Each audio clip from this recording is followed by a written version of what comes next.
Cassie and Eric here, and thanks for joining us on She Talks, He Listens, the podcast where we dive into the ups and downs of relationships through all of life's twists and turns.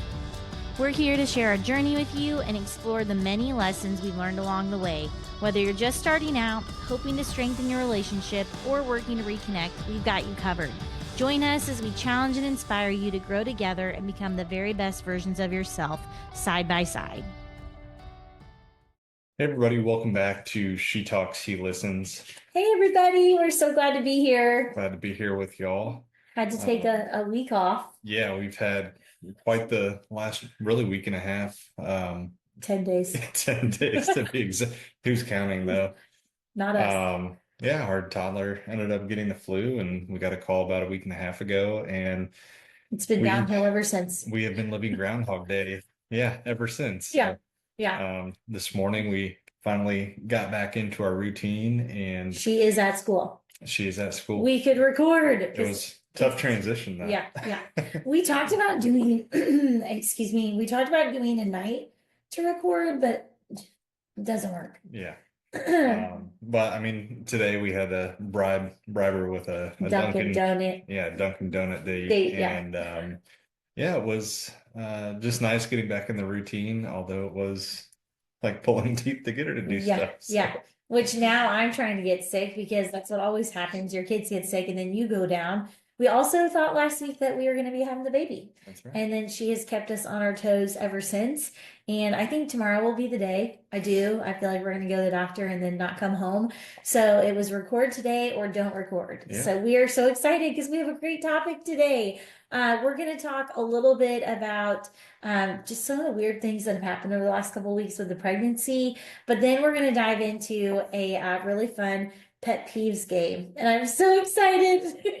And then we'll have a discussion from there, but we're glad to be here with you guys. This will be probably our last podcast, well, definitely of the month, but for a few weeks at least while we get our baby girl here and settled. So we're going to make it a good one, and hope you're having a great week too. So thanks for being here.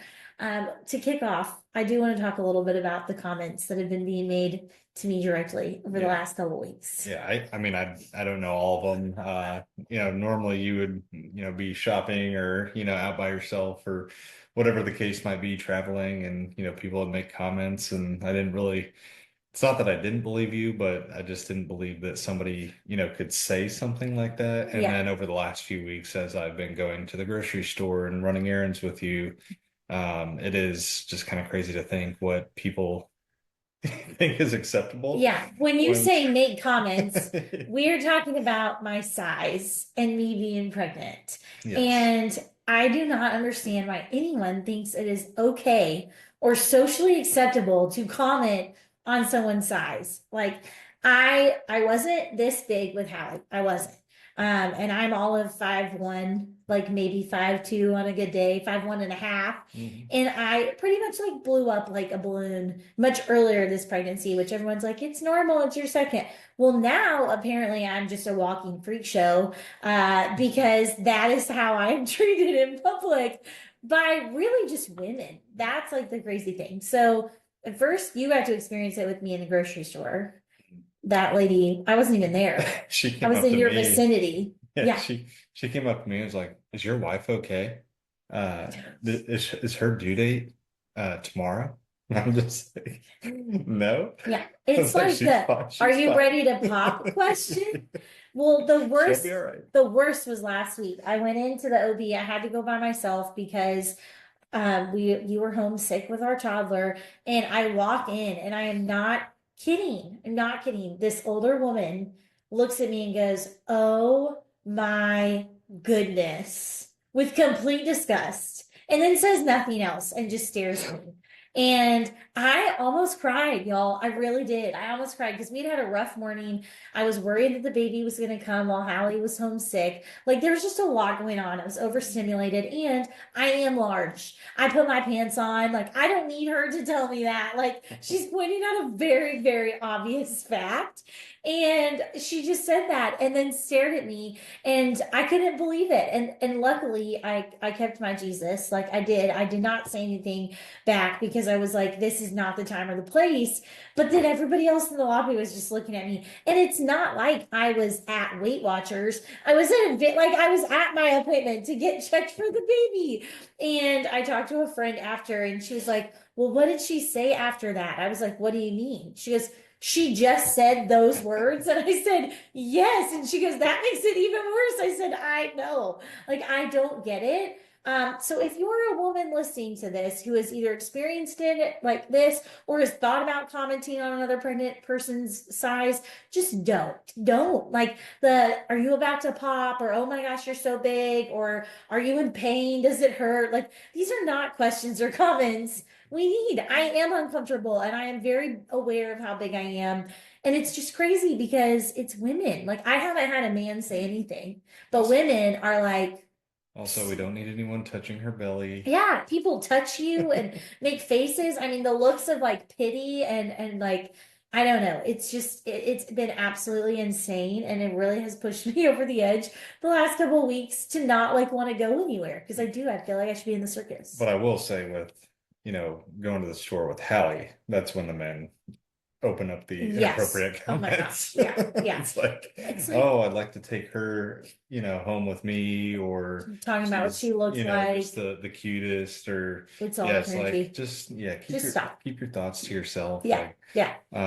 and I was there to experience that because again, normally they don't say it when it's just you, or they do say it when it's just you. Yeah. When you're not When I'm there. there, they don't typically say anything, but I did catch those comments both about the pregnancy and our firstborn child at the grocery store, and it's just wild what people think is It's okay, cringy. to say with, the parents right there. Yeah. So, public service announcement. And if you're experiencing this, share stories with us because I think we all can agree this is not just happening to us. I think Yeah. this is happening, period. And it is Exactly. not okay. Yeah. So, that's our pet peeve about pregnancy. Now, let's talk about our pet peeves in marriage, this game that we're going to play. And I'm so excited. I honestly don't know what the bowl is for. Okay, We let's could have just made this might be a great way to kick it off. Pet peeve. the bowl. Just we could have just created a list and gone down, but we absolutely needed a bowl or a hat, and I feel like it was that Michael Scott scene on The Office where he's like, "We'll put all of our ideas in a hat," and Daryl's just sitting there like, "What's the point of the hat? We could just tell Gabe we're our ideas." No, okay, to back up. Which I did play that scene. I know. I wish we had. Maybe we can figure it out. If we can figure out how to put that clip in here for you guys, we will, because Eric's been making fun of me because the hat was going to be the non-negotiable. I didn't find a hat. I found a bowl. But I had this idea because yeah, you are, but it's on your head. Do you want to take it off? What's your hair look like under there? Exactly. So we had this idea of basically talking about our pet peeves, and we wanted to write down like our top 5 for each other, but not tell each other. And then I was like, oh my gosh, how fun would it be to draw them out of the hat while we're on the podcast? And so that's why it's fun because neither one of us have any idea what's in this bowl. Gotcha. All I that think I only have 4 in there because you're damn near close to perfect. Oh, thank you. Thanks. Wow, way to bummer me out. It's it did not happen before the podcast started recording, just so everyone knows. But the big thing that we were talking about, what kind of like triggered this conversation was we had one of these things happen and we laughed about it. But then we had another discussion with a friend who kind of made me reflect on, well, how do couples respond to this? So we're going to dive into that. But first, we're gonna draw for more bowl, and I'm so excited. So we'll draw, we'll take turns, but if it has a blue dot on it, it's mine. Do you want to draw first? So you want me to take mine and read it? If you know that's yours. Okay. See, this is fun. You're drawing, Let's you take don't one know what you're. We'll just pick it from the bowl. I mean, this is a fine motor skill. Apparently, we should be concerned about. Okay. So I have no idea what the pet peeves are, and vice versa. This is a good one. And I know you have one of these about me more indoors, but setting empty boxes or even the trash next to the garage door, or I'll walk into the garage and there's just a pile of Amazon boxes sitting on the hood of my car. And it's like the trash can is literally like 3 to 4 more feet where you could just throw those boxes in there. Okay, that's fair. We're not going to dive into each one because we don't have time. We're going to read through them and then we'll talk about them as a whole. Okay, this is mine. Oh, this happened this morning. Leaving an empty toilet paper roll on the rack while placing a new one on the toilet. I do have to, there's a dispute. There's a dispute on that one. No. There was a little bit of toilet paper left, and last night I took a brand new roll and set it on top of the toilet. That way you were prepared if you ran out on the next time you had. I'm just gonna throw out there that maybe that was this situation, but there have been many times when I walked in and I actually took a picture for this moment that I have on my camera roll. But this happened this morning and I was laughing so hard because I knew we were gonna do the episode, and you must have replaced it. You must have put the new roll because I left it on purpose for this discussion. So yeah, that's a good one. See, the bowl is fun. It is? Yeah. Yeah.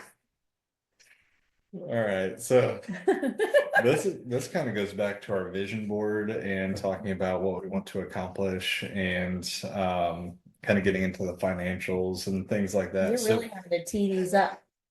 I just wanted to make I don't know if it's really a pet peeve, but I just know every time we have like a budgeting conversation or, a big decision in life, you get into this mode where it's like, well, what can we cut out? And then you're like, well, how much is your DoorDash subscription? I'm like, that'll save us $100 a year. So like when you get into these like just absolute internal battles about like financials and things like that, you think about like the subscriptions that are maybe save us like not even a utilities payment. When really I probably need to make some bigger changes. Exactly. Is that what you're saying? Yes. Okay. Okay, this is a silly one. See, mine are true pet peeves. You think yours are a little bit okay. So you're like the best. You put the dishes away, you load the dishwasher, you're an absolute superstar, but then you don't rinse out the sink. So all the food is just still in there. And I'm like, oh man, you were so close. I've been getting better at that. Have you? I think so. Oh, good. Okay, that's great. Okay, this one is yelling from like 2 to 3 rooms away, trying to tell me a story. Kind of going back to like our first episode. If you haven't seen it, go back and check it out. But like telling me a story or saying what Hallie or you need, like when you're in Hallie's room and I'm maybe in our room, like 2 to 3 rooms away and doors closed, and I'm just like, what? Come down here and tell me. That drives me insane because intercom system. What do you want me to do? I don't know. Give me a phone call or come down and. Weren't you just saying the other day on another episode how I text you too much? Well, what do you want from me? You might as well. Oh my gosh. Okay, this one's a good one. Putting clothes next to but not in the hamper. Like your clothes will be on top of it or next to it, but like, and you're so close, but they're not in. And I just don't understand. Well, I saw something on socials the other day. It's like they're not dirty enough to go into the hamper, but they're not clean enough to be folded. They haven't been worn for 24 hours, so you just put them on the bench. And then if it's just like my pair of shorts, you just grab them. Okay, I understand that with jeans, but like what else are you using that rule for? And let's talk about that offline. I feel like we might need to have a conversation. Okay, go for it here. I love the bowl so much. It's giving me so much joy. Leaving cabinets and drawers this open. Is gonna be on there. It's notorious. My sister does it too. With you, I mean, even at your dad's house, like there'd be, cabinets open, drawers open. Just it takes like 2 seconds just to go close that. I don't know if it's because I think I'm going back or if I forget. I'm really not sure, but I feel like I try to work on that, and then I do good, and then I fall off from it again. But it's also like with the cooking, you'll leave like the refrigerator door open, or like I am going back. A bag of chips will just be laying there for a while, and I'll come back and clean those up. Like you're not giving me enough time. You give every. Well, I'm glad you realized that. Maybe I was going to put those clothes in the hamper. No, I'm saying with cooking, I have to lay out everything. Because I get frustrated. And so that's kind of how it's like prepping your station. I don't know. Yeah. Okay. I hear you. I think those Are these mine? Okay, so I'll do one more here. You draw the last one, but I'm gonna read it. I don't understand the rules. There are no rules. I'm making them up. I know. Oh, okay. This one's okay. Okay, letting the dogs in but leaving the door unlocked, so I have no idea if they're still out there. My dog, like we don't have a fence, and so the system is doors locked, dogs are in, and you will let them out, let them back in, and they'll leave the door unlocked, and I'm like, are they out there? Are they not? And sometimes they're still out there. The thing is that it's happened maybe 2 or 3 times. I don't know about that. I want to peek at these last couple. Do it too. No, I just want to look. Okay, no, those aren't worthy. But that, like, okay, but it Guess was I wasn't as perfect as you. no, we had the same amount, I thought. We must have cut out a couple. Did. Either way, I feel like most of those things we just kind of brush by, like we'll laugh about or we'll fix for the other. Well, you definitely just do it for me. And so I want to talk a little bit about that because I think that it's really important for anybody listening to reflect on the pet peeves they have in their own relationship. And please play this game with the bowl and take a picture of yourself or a hat. Or a hat. It's so fun to pull them out of the bowl. But what would you like? How I want you to kind of start with the conversation of like, are these things you communicate to me? Do you feel like they're worth discussing? How do they impact your day? So we've actually had this conversation. It doesn't impact my day at all. Not at all. If I see the boxes, I'm just going to take them out. Whereas like if I don't take the clothes upstairs, you're going to let me know about it. But I think that's just kind of encapsulating our personalities. Because for me, it's like it takes, less than 30 seconds to take those boxes out and throw away, or less than 5 seconds to close a drawer. And it's like, those are just things that you could do without saying anything. Yeah, so you just go with the flow. But you're the opposite. You would like to talk about it. Let me know that I didn't take the clothes up every time that I do it, or let me know that the door isn't locked. And maybe that's a good reminder. Maybe I should start telling you to take the boxes out and you might do it. But what I want to talk about is, thank you, babe. The fact that like, so you just do it and move on, but it doesn't build up inside of you and make you mad. No. That's not your personality. So that's like a really big, important thing to think about here is that does not ruin your day. It doesn't impact you and I's interactions. You're not like internalizing it and letting it build over time, right? Okay. So I would say if you're someone who's not communicating the pet peeves. I mean, I might have an internal conversation in my head, like, why can't she just throw these in the garbage can? But yeah, you don't take it out on me later. I think about it for 2 seconds and then you move on. Next thing. Yeah. So if that's your personality, cool. But if you're someone who these pet peeves are small little things that are building up inside of you that are creating hostility or resentment or frustration with your significant other, then that's where I really think you have to have a conversation. Because that's kind of what I used to do. I would just build it all up in my head, and then I talk to myself in my head, big surprise, and I would like make it bigger than it actually was and get really upset. When we lived together, like right out of college, I would lose my marbles internally about things and never say anything to you. And so that wasn't healthy either. Now I just tell you everything I'm thinking, but most of the time we're laughing about it. Like the toilet paper roll thing, that's funny. Like the dogs, the door being unlocked, like that we laugh about it. So I think it's really, really important that if you haven't had a conversation around just pet peeves or things that drive you up the wall, you should. Because one of the things we always tell people is we believe 1000% you should live together before you get married. Period. Like we lived together right out of college. It was a hot mess. And then we lived together again, and it was a totally different ball game. But we just learned so much about each other during that time. And I think that there are things, no matter how long you've been dating, no matter how much you visit each other or stay at the other one's house, that just change when you live together and you get outside of the honeymoon phase. Well, everybody has a different story, but ours was, I was living in a townhouse with 7 other guys, so there were 8 of us and pretty tight quarters. Nobody did dishes. You do laundry like once a week. Yeah. You guys had someone that came and cleaned. Yeah, I mean, like took out the trash and maybe vacuumed or something like that. But so to go from that where nobody cares and you're not being held accountable to living with you, who you're a rule follower, like you were very organized, you were type A. It took me a while to learn from some of the things, just kind of being a grown up and maturing. And I didn't like it just because I was right out of college and I wanted to be back, almost in college with those Yeah. guys. So that transition period, which this is probably a talk for, another show, but that transition period, there was a pretty steep learning curve, because we were so young, but it did benefit us, down the road. Yeah. So we're giving you your first official listener homework. If you're in a relationship, if you have a significant other, this is a great exercise to go through.